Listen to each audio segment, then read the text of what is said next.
नरेश यादव एक बहुत साधारण से परिवार का लड़का है और जिसने 9 साल अटेली विधानसभा के चंदपुरा गांव में अपने मामा के घर में गुजारे हैं जी।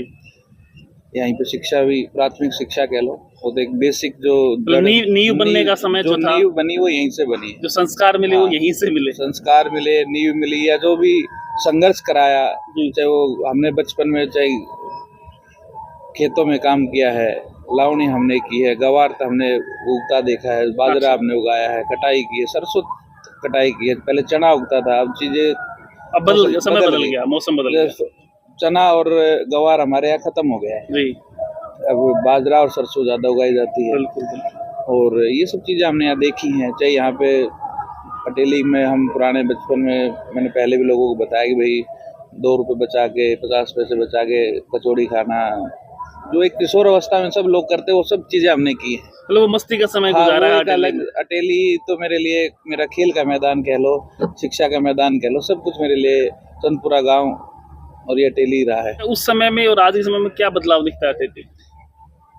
उस समय में और आज के समय में सबसे बड़ा बदलाव तो जो रोडों का निर्माण हुआ है जी। यहाँ पे जो पानी की समस्या थी उसका निर्माण हुआ है, और उसके अलावा शिक्षा में जो बदलाव हुआ है, और सबसे बड़ी चीज़ जो अब मैं यहाँ पे लोगों से मिलता हूँ, जान पहचान करते हैं कि सबसे पहली चीज़ तो जो फसल है वो MSP पे खरीदने का काम हमारे यहाँ पे फिक्स रेट हो गया, किसान सिक्योर हो गया। किसान बहुत राजी है। वो कहते हैं जो 500 रुपए का बाजरा था आज वो 2500-2600 रुपए में हमारे पास खरीद हो रही है उसकी। तब बात करें अगर चुनाव लड़ने की, तो क्या आप चुनाव के विचार में हैं?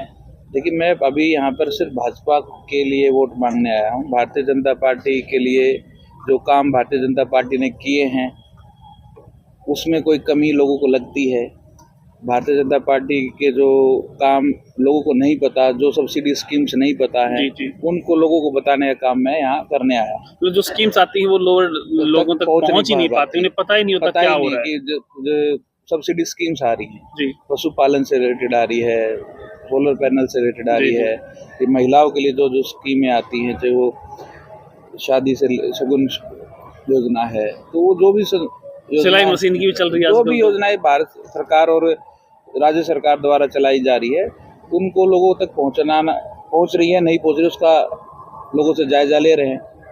उसके अलावा लोगों से जिन तक नहीं पहुंच पा रही तो हम उनको बता रहे हैं कि कैसे वो सुविधाएं आप लोग ले सकते हैं।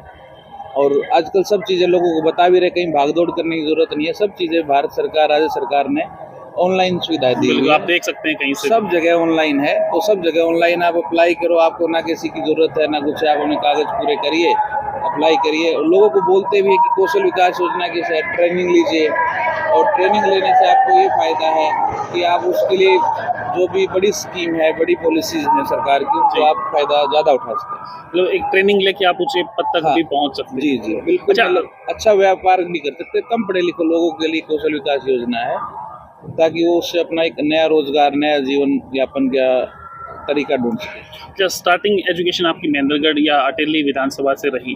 अच्छा, उसके बाद आप एडवोकेट लिखते हैं तो कहाँ से आपकी एजुकेशन? मैं 2001 में यहाँ से गया। हमारे पिताजी दिल्ली पुलिस में कार्यरत थे। अच्छा। तो भाई अपनी जिम्मेदारी से मुक्त होने के बाद उन्होंने हमें दिल्ली में पढ़ाया लिखाया, वहीं पर हमने दिल्ली में 12वीं की। उसके बाद हम लोग रामदास कॉलेज के छात्र बने जी। और 2004 में ही मैं विद्यार्थी परिषद से जुड़ गया था। अच्छा, वहीं से राजनीति, हाँ, छात्र राजनीति कह लो या विद्यार्थी नेतृत्व करने की जो पावर थी ना वो वहीं से शुरू हो गई। वो नेतृत्व करने की पावर नहीं कह सकते, पहले सीखने की जो ललक थी जी। विद्यार्थी परिषद है क्या चीज। बिल्कुल, आप ऐसे तो किसी से जुड़ोगे नहीं, जुड़ने के बाद उसके विचारों के साथ आपका मेल नहीं खाएगा। अब आप रोटी खाने वाला आदमी को चावल खिलाओगे तो उसको लगता है पेट भरा नहीं लगता है। तो वो सब चीजें हुई। तो हम लोगों ने वहाँ पे पहले भारतीय जनता पार्टी का, बाद में तो बहुत बात पहुँचे हैं। सबसे पहले अखिल भारतीय विद्यार्थी परिषद में काम किया। 2004 से लेकर 2011 तक मैंने विद्यार्थी परिषद का काम किया। और मैं छात्र राजनीति, जो मेरा पहला चुनाव 2007 में मैंने रामदास कॉलेज में लड़ा जी।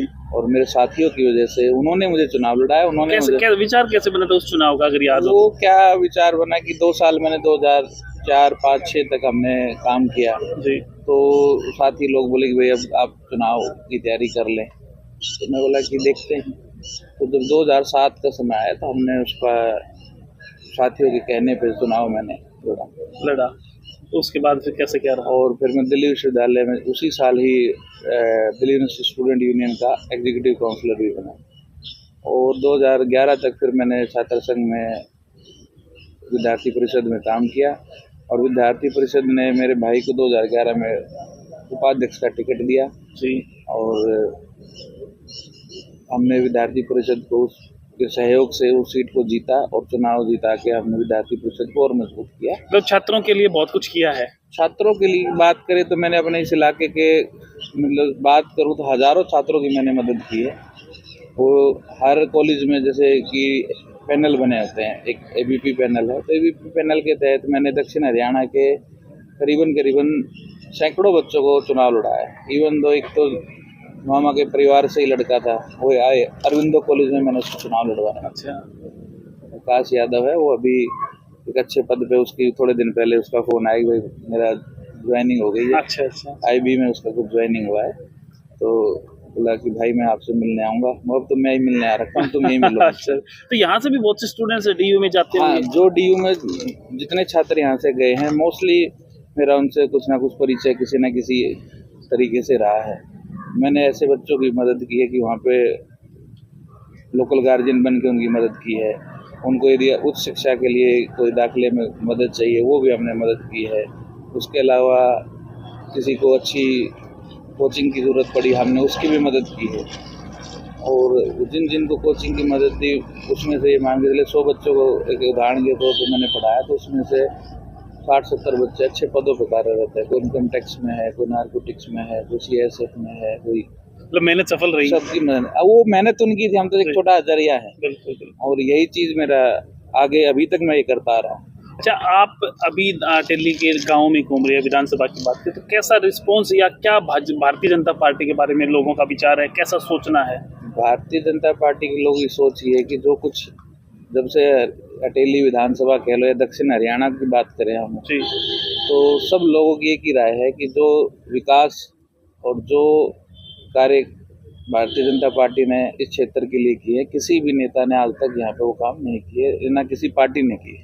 अच्छा, आप अभी लोगों के बीच में हैं, लोगों के साथ आपका जुड़ाव है और आप यहाँ के वासी हैं, आपने यहाँ से स्टार्टिंग की अपने जीवन की, तो क्या लगता है कि भाजपा पार्टी से आप अगर टिकट देती है तो क्या चुनाव भी आप लड़ेंगे यहाँ से?